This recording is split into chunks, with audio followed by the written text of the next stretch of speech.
नमस्कार दर्शक बंधु जय जगन्नाथ। आज गोटे नुआ जब्र अपडेट को मु दिव्य आपण मानक स्वागत जनाऊँगी। तो दर्शक बंधु आपण मानी आज एक खुशी खबरटे नहीं आसी सहित एक नुआ जब्र अपडेट आपण नहीं आसी जोटा कि सारा ओडिशार भाई भौणी मैंने अपेक्षा करते शिशु बाटिका निजुक्ति केबे आसीबो, जो थे केवल सर्वनिम्न +2 पास करते आपण मैंने आवेदन करेंगे। तेज आपण मानी एक नुआ जब्र अपडेट संपूर्ण कहीपर नहीं आसी गत काली एक ऑफिशियल लेटर भाइराल होची।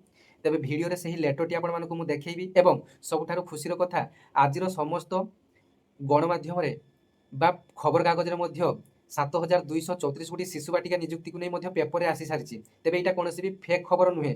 सर्वप्रथम यही खुशीर खबरटी आपने जानी नियंतु, यहाँ कौन भी फेक खबर आपण नुहे। पेपर में बाहरी सारी एवं लेटरटी काली जो भाइराल होची तेबे से सत्यता रही। बहुत सारा पिला माने कहउतले फेक बोली, तेबे पेपर में आपन आसी जाइछि। तेबे यहाँ गोटे आपण गुड न्यूज। तेबे भिडियो जानिबा को माने आवेदन करि परिबे, इलिजिबिलिटी क्राइटेरिया कौन रही एवं एप्लाई केबेटार आरंभ हेबो एवं कौन कौन डॉक्यूमेंट आवश्यक, एप्लाई रो डेट एवं कौन कौन डॉक्यूमेंट आवश्यक आउ गुटे भिडियो आपण मानको पई आलोचना करिबा। भिडियोटी आपण मानको पई लॉन्ग हेजु, आपण माने देखिया पई बोरिंग अनुभव करिबे। तेबे आज रो भिडियो रे आपण मानको एही नियुक्ति संपर्क रे एजुकेशनल क्वालिफिकेशन डिटेल्स आलोचना करिबा। आउ गुटे भिडियो रे एप्लाई रो डेट एवं आपण मानकर एप्लाई करिया पई डॉक्यूमेंट मोस्ट इंपोर्टेंट आपण मानकर देखंतु। एप्लाई करिया पई निहाती आपण मानकर एजुकेशनल सर्टिफिकेट आवश्यक, ता सहित आपण मानकर रेसिडेंट कास्ट सर्टिफिकेट आवश्यक। तो ये सब नुआ आप काढ़ा पड़ो। तेज आउ गोटे भिडियो आप डिटेल्स आलोचना करी।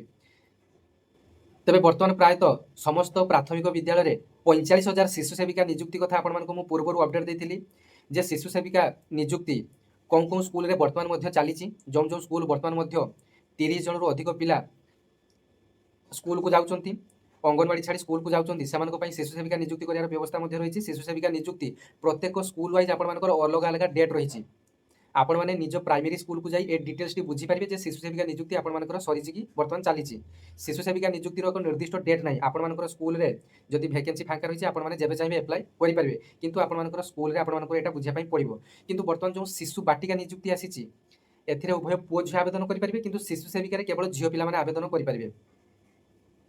एवं शिशु सेविका रे केवल पंचम श्रेणी पास करथिले आपण माने आवेदन करि पारथिले, किंतु ए जो शिशु बाटिका एटा केवल सर्वनिम्न +2 पास करथिले आपण मानकर आवेदन करि परिबे। एवं एटा गोटे गवर्नमेंट चाकरी होटे एवं मासिक गोटे पारिश्रमिक आपण मानकर फिक्स रखा जायछि। जेमिति कि शिशु सेविका रे 3000 टंका फिक्स रखा जायछि, एथिरे सेमिति आपण मानकर 26,200 टंका आपण मानकर फिक्स रखा जायछि। तेबे सेथिरे शिक्षागत योग्यता पंचम श्रेणी पास केवल रखा जायथिला।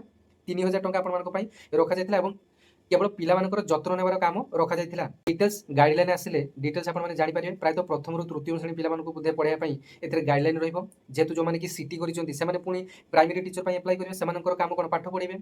तेबे प्रथम रु जो तृतीय श्रेणी पिला रहिले से मानकु पाठ पढिया पई एई जो मानकर कि शिशु बाटिका अप्लाई करथिबे से मानकर काम रहिबो प्रथम रु तृतीय श्रेणी पिला मानकु पढाइबा। एवं दरमा मध्ये आपण मानकर भल रहिछि। एवं सर्वनिम्न जदि आपण मानकर +2 पास करथिबे उभय पुओ झियो एथिरे आवेदन करि पारिबे। बयस आपण मानकर प्रायतः 21 वर्ष रु 42 वर्ष आपण मानको पई मागी पारे। एवं एथिरे आपण मानकर केवल गुटी मात्र एग्जाम मध्ये रहि पारे। फुल नोटिफिकेशन आसिले आपण मानकर सहित डिटेल्स आलोचना करिबी।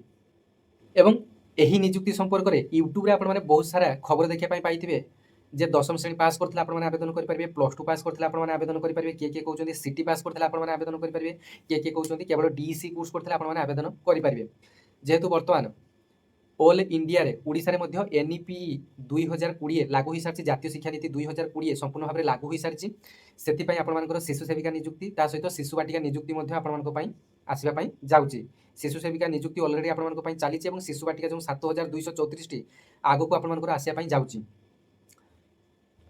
तो पूर्वर ये जो शिशु बाटिका शिशु सेविका पदवी नाला एगुड़ाक नुआ आपर सृष्टि एवं पूर्वर आपर अंगनवाड़ी नियुक्ति जोटा कि अंगनवाड़ी वर्कर, अंगनवाड़ी हेल्पर नियुक्ति, अंगनवाड़ी सुपरवाइजर नियुक्ति ए सब आपण आसूला।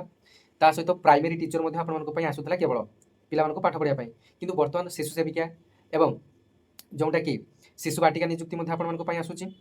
ये शिशु बाटिका आप सर्वनिम्न +2 जब पास करते हैं आवेदन करेंगे। बर्तमान जहाँ गाइडलाइन रही किंतु डिटेल नोटिफिकेशन आसिले प्रायतः किसी चेंजेस हो पारे। कहीं प्राथमिक शिक्षक मानक पढ़ाई एक 6 मासिया कोर्स करने पड़े जोटा कि गोटे DEC course diploma in yearly childhood education आपंकर जोटा गोटे ECC under yearly childhood care education under गोटे डीईसी कोर्स आप गोटे डिप्लोमा कोर्स जोटा कि बर्तमान ডিଇସି କୋର୍ସର ଏଡମିସନ୍ଟି ଚାଲିଛି। ଯେଉଁମାନେ କି ପ୍ଲସ୍ ଟୁ କରି ଘରେ ବସିଛନ୍ତି କିମ୍ବା ପ୍ଲସ୍ ଥ୍ରୀରେ ମଧ୍ୟ ପାଠ ପଢ଼ୁଛନ୍ତି ସେମାନେ ମଧ୍ୟ ଏହି ଡିଇସି କୋର୍ସଟା କରିନେବା ଉଚିତ ହେବ। କାହିଁକିନା ଏଥିରେ କେବଳ ଏକ୍ଜାମ୍ ଦେବା ପାଇଁ ଆପଣମାନେ ଯିବେ, ରେଗୁଲାର କ୍ଲାସ୍ ଆପଣମାନଙ୍କୁ କରିବା ପାଇଁ ପଡ଼ିବ ନାହିଁ। କେବଳ ଏହି 6 ମାସିଆ ଡିଇସି କୋର୍ସ ଯଦି ଆପଣମାନେ କରିବେ ତେବେ ଆଗକୁ ଯେତେ ସବୁ ଆପଣମାନଙ୍କର ନବୋଦୟ ବିଦ୍ୟାଳୟରେ, ଓଡ଼ିଶା ଆଦର୍ଶ ବିଦ୍ୟାଳୟରେ ଏବଂ କେନ୍ଦ୍ରୀୟ ବିଦ୍ୟାଳୟ ତା ସହିତ ଓଡ଼ିଶାର ସମସ୍ତ ସ୍କୁଲରେ ମଧ୍ୟ ଆଗକୁ ଏସବୁ ପଦବୀ ଆପଣମାନଙ୍କ ପାଇଁ ଆସିବା ପାଇଁ ଯାଉଛି। ବର୍ତ୍ତମାନ 7234ରେ ଭ୍ୟାକେନ୍ସି ଆସିଲା ଫାର୍ଷ୍ଟ ଫେଜ୍ରେ, ସେକେଣ୍ଡ ଫେଜ୍ ଥାର୍ଡ଼ ଫେଜ୍ରେ ପୁଣି ଆପଣମାନଙ୍କର 10,000 ଲେଖାଏଁ ଭ୍ୟାକେନ୍ସି ଆସିବ।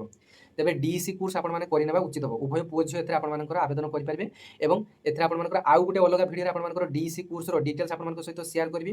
ବର୍ତ୍ତମାନ ସୁଦ୍ଧା ଯାହା ଜଣାପଡ଼ୁଛି ପ୍ଲସ୍ ଟୁ ଆପଣମାନଙ୍କର ଏଥିରେ ଲେଟେଷ୍ଟ ଏଜୁକେସନାଲ କ୍ୱାଲିଫିକେସନ ରହିବ। ତ ଦେଖନ୍ତୁ ଭ୍ୟାକେନ୍ସି ବର୍ତ୍ତମାନ ସୁଦ୍ଧା ଆସିନାହିଁ। এই ডিইসি কোর্স ଆପଣମାନଙ୍କ ପାଇଁ ଗୋଟେ 6 ମାସିଆ କୋର୍ସ ଅଟେ।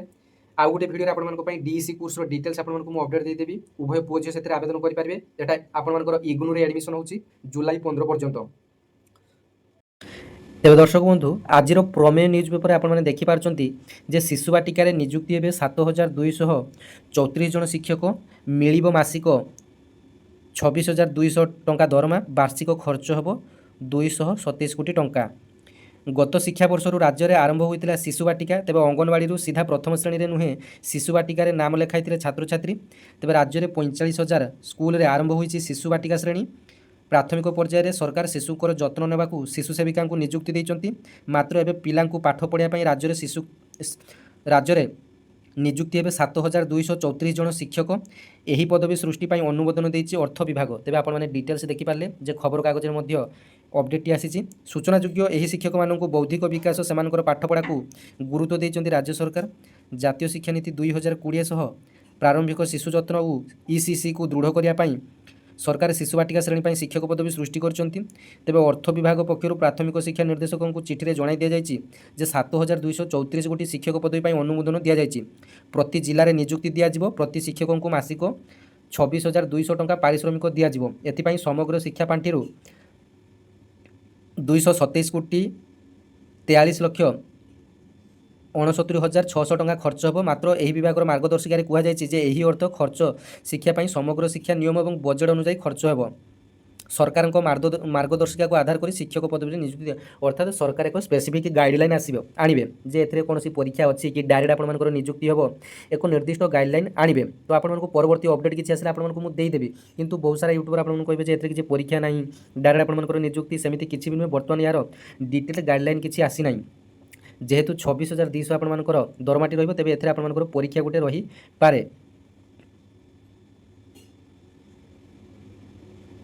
ଏବଂ କାଲିଠାରୁ ଯେଉଁ ଲେଟରଟି ଭାଇରାଲ୍ ହେଉଥିଲା ଆପଣମାନେ ଦେଖିଥିବେ ଯେ 24/4/2026ରେ government of Odisha finance department ତରଫରୁ ଲେଟରଟି ଆସିଛି। ସବଜେକ୍ଟରେ ଦେଖନ୍ତୁ ଆପଣମାନଙ୍କର approval for creation and engagement of teacher post of for Shishu Vatika under ୱେସ୍ପା। ଦେଖନ୍ତୁ ଏଥିରେ ଲେଖାଯାଇଛି I am directed to refer your proposal regarding creation of engagement of teacher post of Shishu Vatika under ୱେସ୍ପା ଇନ୍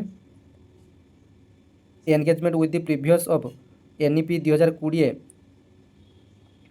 ଆପଣମାନଙ୍କର ଏଠାରେ ଯଦି ଡିଟେଲ୍ସ ଆପଣମାନଙ୍କୁ ମୁଁ ବୁଝେଇବି, ଏଠାରେ ଦେଖନ୍ତୁ ଲେଖାଯାଇଛି accordingly approval is hereby accord for the creation of engagement 7,234 Shishu Sebika post, ଅର୍ଥାତ୍ 7,234ଟି ଶିଶୁ ସେବିକା ପୋଷ୍ଟ ଆପଣମାନଙ୍କ ପାଇଁ କ୍ରିଏସନ୍ କରାଯାଇଛି। ଅର୍ଥାତ୍ ସେମାନଙ୍କର ଗୋଟେ ଫିକ୍ସ ମାସିକ ଦରମା ରହିବ 26,200 ଟଙ୍କା ଏବଂ ଏ ହେଲା ସରକାରଙ୍କ ତହବିଲରୁ ଖର୍ଚ୍ଚ ହେବ କେତେ 227 କୋଟି 43,69,600 ଟଙ୍କା ଖର୍ଚ୍ଚ ହେବ। ଏବଂ ଏହାର ଯେଉଁ ଡିଟେଲ୍ ଗାଇଡ଼ଲାଇନ୍ଟି ଓଡ଼ିଶାର school and mass education department ତରଫରୁ ପବ୍ଲିଶ ହେବ। डिटेल्स एडवर्टाइजमेंट से एग्जाम हम कि ना, एप्लायर डेट एसबू डिटेल्स आपको आसो। एजुकेशनल क्वालिफिकेशन प्रायतः आपर प्लस टू सहित डीसीसी कोर्स करते आवेदन करेंगे। ये सब क्राइटेरिया आपंपाई रहा गोटे फुल टाइम जॉब अटे, पार्ट टाइम जॉब नुहे। आपर 60 वर्ष पर्यंत रुओ झील समस्त आवेदन करेंगे। भिडियो अनेक मात्रा शेयर करदे। धन्यवाद। जय जगन्नाथ।